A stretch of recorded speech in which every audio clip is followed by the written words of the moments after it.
వారికి నలుగురు శిష్యులు సురేశ్వర, హస్తామలక, తోటక, పద్మపాద. ఆ నలుగురు శిష్యుల్లో దక్షిణం వైపు ఉన్నటువంటిది సురేశ్వరుడు ప్రతిష్ఠించినటువంటి దక్షిణామ్నాయ పీఠము. ఈ లోకంలో ఆమ్నాయ పీఠములు 4 ఉన్నాయి.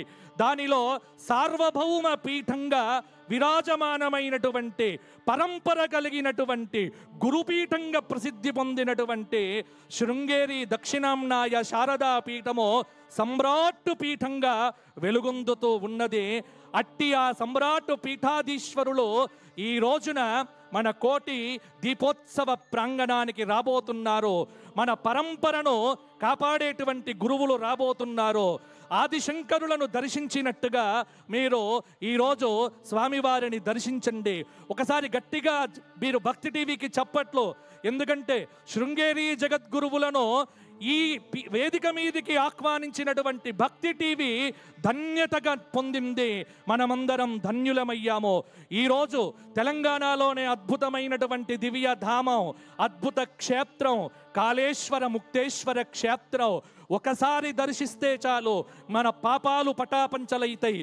త్రివేణి సంగమ దివ్య ధామం, ప్రయాగరాజ క్షేత్రంలాగా వెలుగొందుతున్నటువంటి దివ్య క్షేత్రం కాళేశ్వర ముక్తేశ్వర దివ్య ధామం. ఒకసారి దర్శించండి కాళేశ్వర క్షేత్రాన్ని. మీ గ్రహగతులు మారిపోతాయి, కాలసర్ప దోషాలు తొలగిపోతాయి, సకల శ్రేయస్సులను ప్రసాదించేటువంటి కాళేశ్వర ముక్తేశ్వర కళ్యాణం ఈ రోజున ఈ వేదిక మీద కాబోతున్నది. ఒకటేమిటి, ఈ కోటి దీపోత్సవము మీకు భాగ్యనగరంలో సమస్త క్షేత్ర దేవతలను తీసుకురాబోతూ ఉన్నది.